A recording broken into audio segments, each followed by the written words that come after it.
It's 2 p.m. I'm going to call the October 1st special call meeting of the Police Records Management System Oversight Committee to order.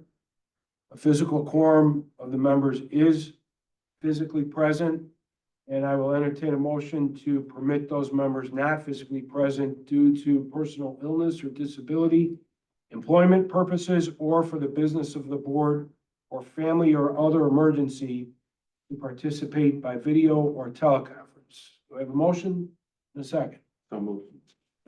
All in favor? Aye. Great. Any opposed? Motion carries. Is it just Eddie? Yeah. Who's on? Just- Yes. Okay. We have to do a roll call. Yes. Berlin, Here. Gillespie, Here. Conroy, Here. Franz, Here. Homer, Here. Martinovich, Here. McPherson, Here. Mendrick, Here. Patrick, Here. Scalera, Walter, Yes. Zerwin. Here, we have a quorum. Okay. On to the order of chairman's remarks. Although it's in our agenda for the appointment of William Homer and Kevin Patrick, I just personally wanted to welcome both of you to the committee and thank you ahead of time for participating. The timing is perfect, so we've got a lot of work to do here, but welcome to both of you. Thank you. Any public comment? No. Okay, on to the order of approval of the minutes. Anyone should have them from our special call meeting of August 27th, 2025. Need a motion, second. So moved. Second. You do a voice vote? Okay, all in favor? Aye. Any opposed? All right, motion carries. We'll move on to item number 6A, which is 6A and 6B, informational, as I said earlier, the appointment of William Homer and Kevin Patrick to the PRMS Oversight Committee. William Homer is the village manager at Carroll Stream. He's taking Michael Gutman's place. And Kevin Patrick, the president of Villa Park, is taking the place of Jim Ritz. So welcome to both of you. Thank you. And we can move on to our action items, 7A, which is the fiscal year 2026 budget. Need a motion, a second. So moved. A motion? We have a second. And we have a second. Discussion.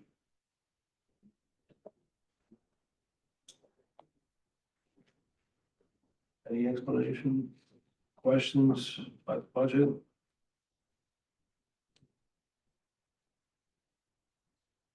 Well, let's start with, we get a roll call on this. We do a roll call. Berlin, Aye. Gillespie, Aye. Conroy, Aye. Franz, Yes. Martinovich, Homer, Yes. Martinovich, Aye. McPherson, Aye. Mendrick, Aye. Patrick, Aye. Scalera, Walter, Aye. Zerwin. Yep. All ayes. Okay, thank you. Moving on to our discussion items. 8A, which is the MFR OCR 10 upgrade update. Suppose we should handle them separately. We can do that first and then we'll move on to the RFP process update. You can. So, Chair Berlin, I'm gonna hand it over to Don Aaron Half, who's the, of course, manager of RMS. He's closely connected to, both projects, both processes. But before you get started, I just want to follow up with the committee. When we last met, we, mentioned that we were running into some challenges with the upgrade project and that we weren't sure, about whether it made sense or not to move forward. So let me start by saying that we can still have the discussion, but after that meeting, I had a great conversation with Hexagon. They involved their leadership in the discussion, got the right people on the call 24 hours later, and they made a commitment to bring in special subject matter experts like their design team, developers, to actually fly into DuPage County to help out, and they did. A week later, their developer showed up to work with Don and his team to fix problems with basically the design of the tool and to address some of the outstanding issues that we had. So we made a lot of progress. We're not exactly where we need to be. Originally, we thought we were going to go live on November 1st. That's not going to happen. Don is working with them to come up with a new go live date. But since our last discussion, there's been significant progress. So I'll let Don go into a little more detail, and if there's any questions that you all have like that. Thank you. So, I mean, that really sums it up well. They did sort of not just redouble their efforts, but they changed their approach. They did send out developers, people who are actually, boots on the ground with the code. And we've worked with them over the last 3 weeks, and we've seen significant progress in resolving a lot of those issues that we ran into that kind of, acted as a roadblock at that part of the project. As Anthony suggested, I don't think we're where we wanted to be right now, but we've seen a lot of progress in the last few weeks. The biggest, the next task for us to deal with is figuring out the new project timeline. They came back with, some pretty ambitious targets, and we're working with them to try to make sure that we get all of our testing in and get a stable product. So we will, of course, inform the Oversight Committee as soon as we have some well-defined timeline for the project. But right now, I think the progress they've made in the last month has been significant. Happy to answer any questions. Anyone have questions, comments? What was the go live date? The initial go live date was the second week of November. Now it's. Well, We don't know yet. We don't know yet. So they've proposed a December go live date in lieu of the November date. Donna, I think it's too aggressive. We want to compromise quality, right, just to get it done. And we want to make sure that our users can go in, they can test it, they're trained properly. And when we go live, we minimize the number of issues that we may have at the go lives. We're thinking closer to maybe February is probably the best thing to do. Mainly because, I mean, there's the holiday period where people will be out, including the Hexagon. I think they have a blackout period at the end, 2-week blackout period at the end of December. So that's taking that into consideration. Other than that, we probably could have gone earlier, but I think safely in February or so, or between February and March is probably the realistic date.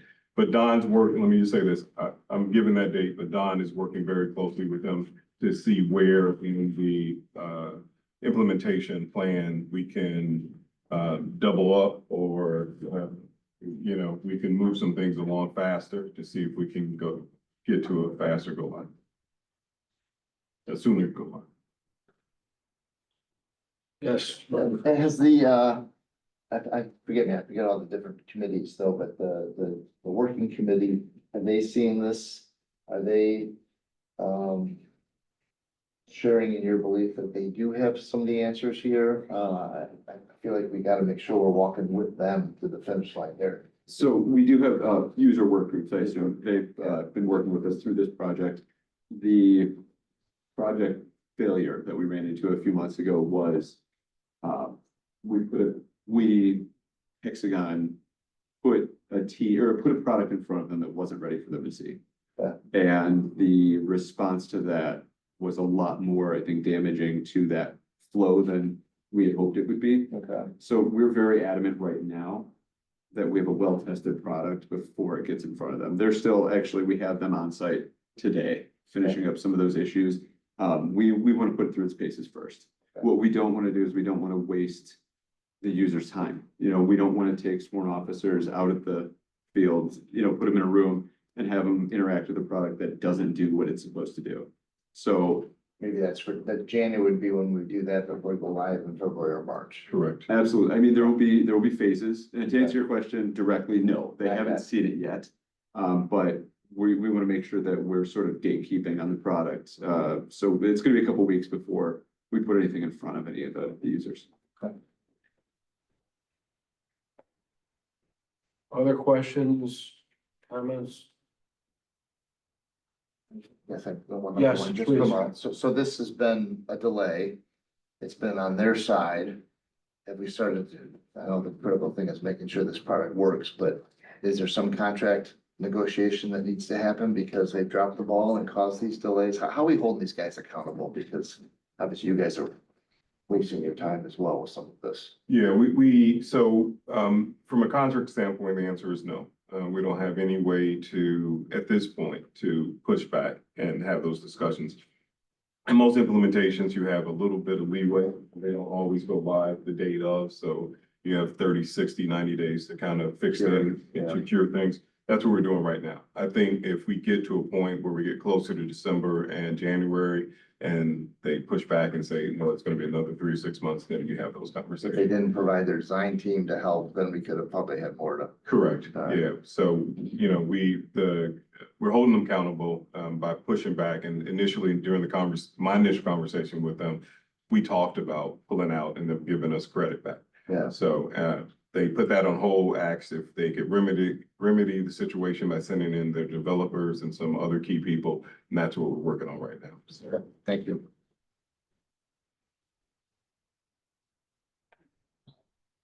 Anything else on the MFR OCR 10 update? If not, we'll move on to 8B, which is the RFP process update. getting no further done. Sure, so the RFP did go out as expected on August 26th. We had an informational session where quite a few, obviously we had over a dozen vendors attend. We got a lot of questions. Largely, they were technical, data migration related questions, because that tends to be the most expensive part of a project like this. Those questions have been answered. One of the big things they asked for was a 2-week extension, which we did anticipate from the beginning. So this Friday was originally the deadline for proposals. That's been pushed back to October 17th. But again, that was baked into the original timeline, as that's routine with an RFP, is my understanding.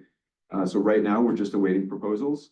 And after that October 17th date, it's going to be 4 to 6 weeks where the evaluation team is going to be really, boots on the ground, getting, going through these proposals, kind of figuring these things out. But it's progressing as expected. We're right on schedule. Things are going well with the RFP.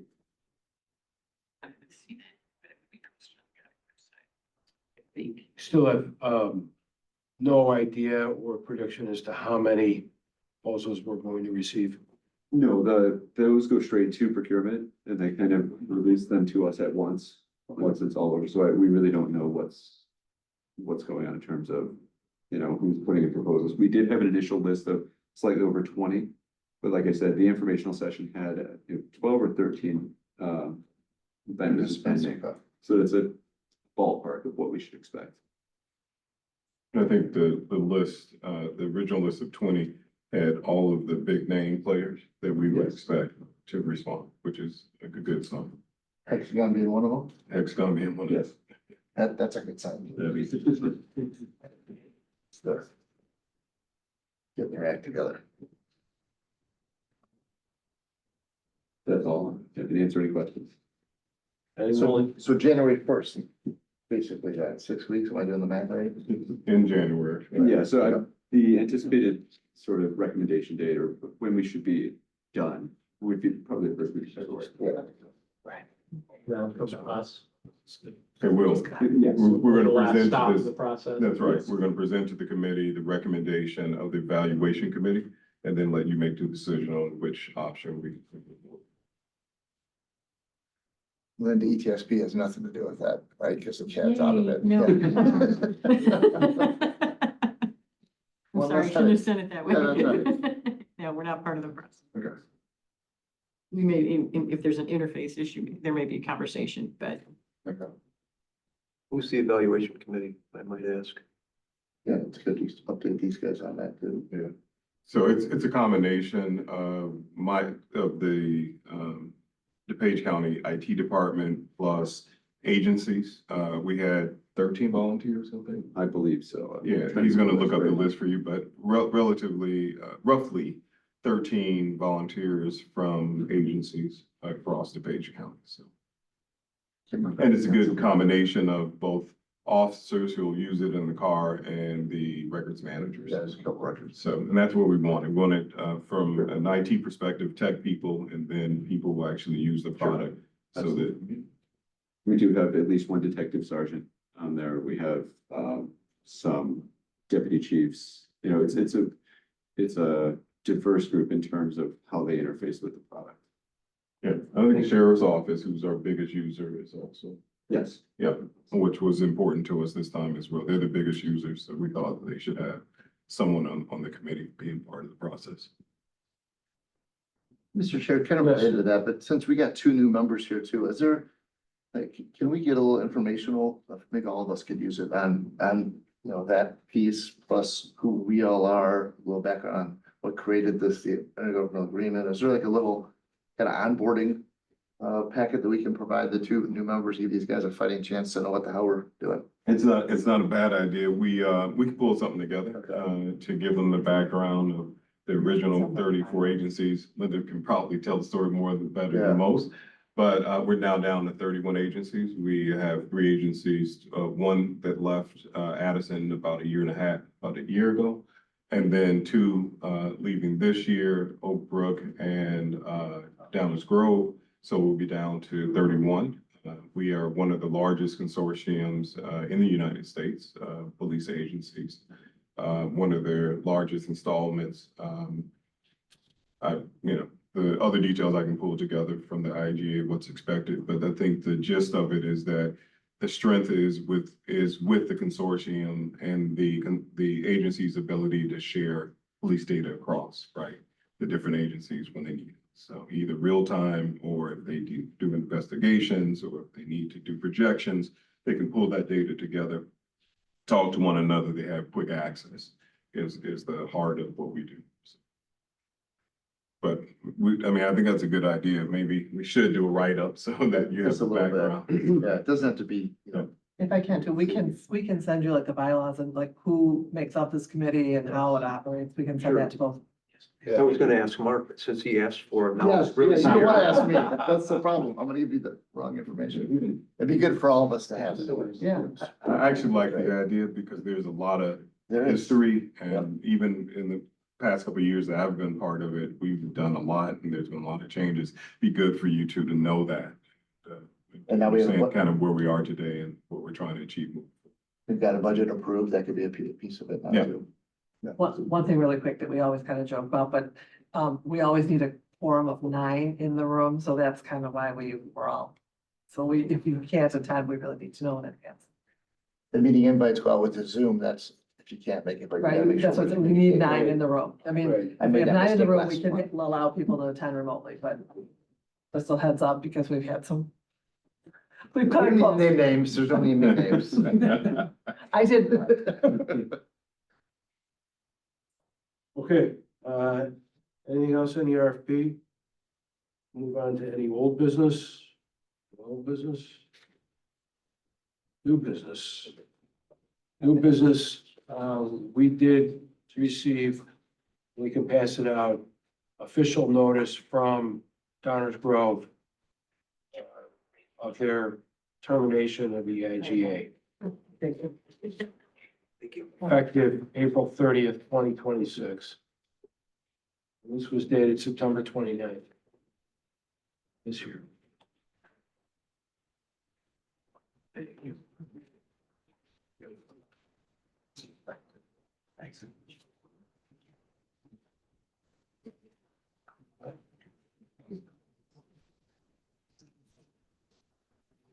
Yeah. Mr. Chair, does that coincide then with the IGA runs through what date? Through, it's 2027, June June 30th. 30th, The 2027. IGA renews every year at the end of April. Okay. But notice has to be in before November first. They would still be, In through, yeah, they're still paying for this through. What do we used to say to the folks that were thinking about leaving? they're in through the end of the restatement, which is June 30th of 2027. Got it. We did a contract renewal for 3 years. And because that was, agreed to by this group on behalf of the consortium, our communication was that you're gonna be paying for this through that time. You can still exit, but that's our position. And So if you have not- questions on that, that's. Not to muddy the waters, Addison is not subject to that because they gave notice prior to the agreement to extend. So that's, just in case that comes up later, they are not subject to having, they're not in that contract through June 27 because they gave notice prior to the entry of that extension. So what does this mean for costs for the rest of the agency? There would be no impact. Towers still has to They're pay paying through twice. the end of this. And they might contest that, see what happens, but. Technically, it's not supposed to change. They're supposed to pay through June of 2027. Addison leaving did because they got out before the reinstatement. We do have a backup plan so that if it does, if they decide not to pay, we have some options in terms of how we can offset the cost. So we think it'll be a minimal impact to the agencies if they decide not to, but they're supposed to pay until 2027. What kind of options? What do you mean by that? So we have worked with Hexagon to negotiate lower pricing, and we're working on cutting some services out of the contract that are not critical. And if we do that, we're gonna save the consortium a few bucks. And that should offset the cost. But we would need to negotiate a new IGA after June of 2027, correct? Absolutely. And that's why we're doing this And- RFP, so we know what product we're gonna have to put in front of people to decide if they want to stay. Yeah, so you know, there was a lot of discussion on renewing the IGA now or months ago, and the committee kind of determined to put that on hold. It's probably gonna be on hold until June of 27. We wanted to see how the update was gonna go. So far, mixed results. And we want to do this RFP to see if the product we select as a group is one that everyone in the consortium wants to get behind, and then we do go forward with an IGA at that time. Right? Those other communities could rejoin the consortium And they could. if it's the same product, Right. potentially. Absolutely.